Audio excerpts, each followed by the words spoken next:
Overrated.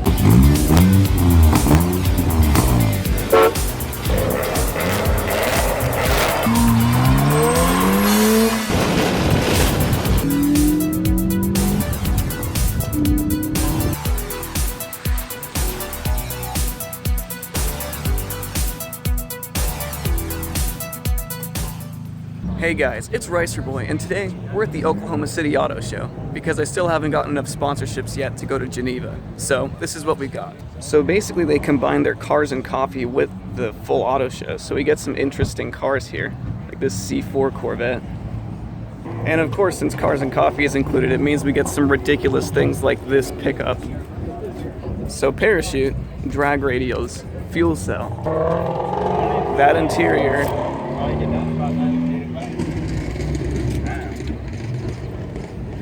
But basically with Oklahoma car culture, you got a real mix of things. Sometimes you have those really crazy cool cars. Other times you have classics with rear tires that look like that. And then you have the people that do ridiculous, distasteful things like this. Yeah, most everything that I see here is at least older than 1970. But I do have respect for the classics. We've got some Lightnings. Pretty cool. We have a lot of interesting cars here, like I said earlier. So we got this XB. Touching tire, dragging fenders, and even though I feel like I should hate this car, I have to admit that I like it just because the absurdity of everything, the stance, and the way it looks. It's got a Rice score of a 10 out of 10. And the funny thing is with Oklahoma car culture, that isn't even the only slammed XB. We got this one where it's also got the rims, except that instead of the other one that had real carbon fiber, this one has a carbon fiber sticker on the gas cap. I mean, come on, guys. So Riceman's now getting some inspiration from this ST. Yeah, this one's definitely really cool. It's got a Roush exhaust, some 1552 wheels with some stickier tires. And when it comes to the front, it has a little lip on the bottom, new headlight bulbs, and coilovers, of course. All right, S550 Mustang GT with 4 GT taillights. Tell me what you think of this, but I think this is dumb. At Norman Cars and Coffee, we've seen a couple legit AC Cobras before, but it's always cool to see more of them. This is the first DeLorean that I've ever seen. This car is so cool. It's like literally everything that you've ever dreamed about this car is true. The paint is awesome, and it just looks, wow. That's really neat. Overrated.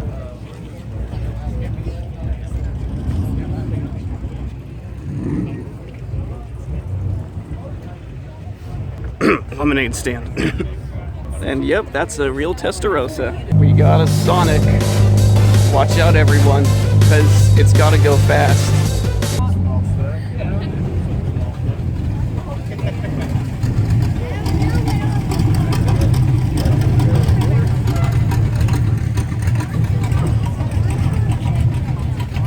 So remember how earlier I said that Riceman was thinking of doing the lower grill delete, but that's another way to get an intercooler to show off.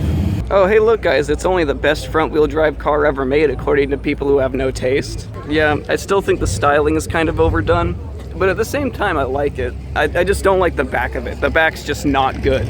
Now let's be honest, if this car was accepted into this show, Weston could have just as equally parked here and would be fine.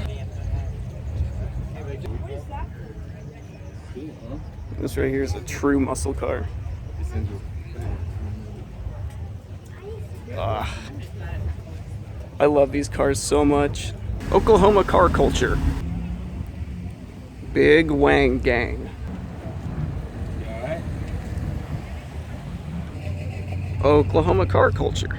Donk, donk, donk, donk, donk. Well, it's a ZL1 1LE. It's got the fog light delete and everything, the spoiler. I mean, I already thought that the ZL1 by itself looked sick, but now that I've finally seen the 1LE, if I were to buy a Camaro, this would be the one I would get. Okay, so we're back at the super modified STs, and now we have the opinion of an ST owner on these very modified ones. This is somewhat ridiculous. Okay, so just give me separate opinions. What do you think of the red one, and then what do you think of the Tangerine Scream? I like the Tangerine Scream one more, because it doesn't hack up the exhaust, the stock look, while still looking nice and modified.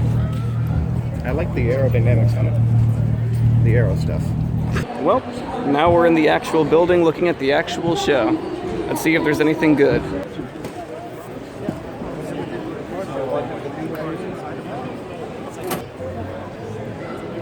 So basically, in order to appease Oklahoma car people, they have a whole section of 1950s cars, including this GM Futureliner. So now we have this 1950 DeSoto right here, and if you thought that my oxidizing paint wasn't cool, look at that. Patina is the new thing, everyone.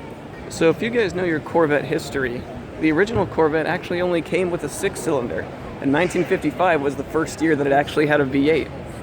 And I think these Corvettes are some of the most interesting looking ones out there. Then the Ford Thunderbird like this 57 was the competition at the time. So I don't know if I've already been doing this, guys, but since there's a lot of cars at this show that I have not seen before, I think I'm going to give them all a Rice score in order to judge exactly how highly I think of them, because I need to tell you guys good performance cars out there. I don't know if we could expect to see that many interesting cars this show, but since my dad's a very proud hybrid owner, he surely likes this Hyundai Ioniq. The back end of this car is a travesty. So leave it to Toyota, where when they're asked to bring a car to the auto show, they bring a TRD Sport version of their Sequoia, where there aren't even any differences besides maybe a very minor lift. This is the sort of disappointment that you get from Toyota, besides what they did at Geneva. So if you want to know how lazy Toyota's design is, since the only thing they changed with the new Sequoia are the headlights, they have the new housings there, then they have the old bumper, so they made this one plate that goes like that, just to go under the headlight. This one's our XMC. I'm going to talk to you about it. That's my dad in there. Now this was a car that Riceman actually considered getting back when he was shopping for his ST, because you really can't argue with the FRS 86 platform. There's a lot of mods out there for it, and even in Toyota's slightly messed up version of it, it looks pretty good. So for this being the first time that I've seen a Toyota 86, it gets a 7 out of 10 on the Rice score, because it's a nice car, but they messed up the appearance of it. This car is one of the ugliest cars in production. You have those stupid slanty headlights. You have that completely unnecessary black plastic trim. You have those wheels that are a terrible style. And you have those stupid dual-layer taillights that have the reverse lights that are so poorly integrated into it. Every single inch of this car is pointless and ugly. And they did one of the worst new car crimes of all, having the screen stick up 10 feet. See, even he doesn't want to be seen in an automatic transmission 86. What do you think of Alfa Romeo coming back to America after all these years? I think it's a good improvement and it should be continued on. Well, you heard it from my grandpa, everyone. Now, this isn't the first time I've seen a Giulia, but honestly, to me, I just really like the aesthetics of the car, and the entire mentality of Alfa Romeo coming back to America is amazing. I would give it an 8 out of 10 on the Rice score, because the interior quality of that car is actually quite impressive, and it reminds me a lot of my dad's 2007 Infiniti G35 before he sold it, because that car did the exact same thing, and the exact same market when it came out, for just completely displacing every other car in the industry. The Fiat 124 Abarth. I feel conflicted on this car. In a sense, I think it's uglier than the Miata, but I think the engine is better. The badges on it are cheap, but at the end of the day, I'd still go for the Miata over it. So I have to give it a 6 out of 10. Now, people always like to give the Camry flack, but I actually quite like the new Camry. I think that Toyota improved on what they needed to. They made it sporty, they improved the interior, and now it's actually competitive. So good job, Toyota. Thanks for improving your cars for once. Now, something that I didn't think I'd see here at the OKC show was the 2019 Ram. And I have to say that, honestly, they improved it a lot. With additions like this solid bed step, and by finally going away from that stupid crosshair grille, I think that Ram is now coming into its own and accepting the fact that new pickup trucks need to have a lot of tech. So I think this one might actually finally displace the F-150 as being the true truck of tech.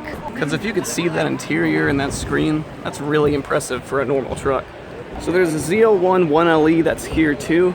Already saw one outside, but for the Rice score, I think it deserves a 10 out of 10 because I think it's just really badass. And now we have the poor case of the Bolt EV.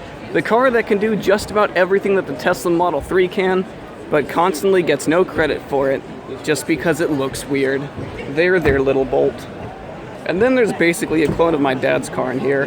Ford's new crossover lineup is ugly and uncompetitive, so even though my video of the last OKC Auto Show didn't get that many views, one thing that I did say is that I hated the new Mustang. But this is the Bullet Edition, and I actually really like it. Because when it was orange, had that spoiler, and I had only just seen the car for the first time, it was hideous. But with this Bullet, it's got some nice wheels, red brake calipers, only a manual transmission, along with this incredible green paint and a really cool blacked out grille. If I were to buy a 2018 Mustang, or a 2019 in this case, this would be the one that I would get. Unfortunately, however, some monster out there messed up the paint right here, and you can see how they had to correct it. Now we have the tragic story of the Ford Ranger, where it took them long enough to get it here, and now that they have, it's uncompetitive and no one cares. The interior of that car looks like it's from 2011. Now this right here is the Ford EcoSport, which means that it's basically a lifted Ford Fiesta. And honestly, I think it's a pretty dumb car, because it's not even that practical. It's really expensive. The interior is cheap and chintzy, and for how much it costs and for how slow it is, it makes no sense for any application unless if you're one of those people that's sucked into this entire idea that every car out there has to be a crossover. This car is so pathetically small and tiny, it should have no right to exist in the car market. And yet it does because of the whole crossover craze. So this is the 3-cylinder 1-liter Fiesta engine block. That's not very big. Now sadly this GTI is an automatic, but I've always really liked the GTIs. I do have an interesting story about when I was shopping for cars, how I looked at a Mark IV GTI that was a real piece. But I do think that this is a very nice car if you're just going to college and your parents are nice enough to get you something that's newer and more expensive. And of course, I love this Volkswagen feature beyond the interiors. And now the Volkswagen Beetle. The only reason that Volkswagen hasn't killed it is just because it was what brought them to America back in the day. It is kind of weird how nostalgic tradition affects things so much in the car industry. So now we have the new Lincoln Navigator. And I don't know if you've seen the reviews on this car, but it's like a Rolls-Royce SUV before the actual Rolls-Royce SUV has been made. I could probably get used to this.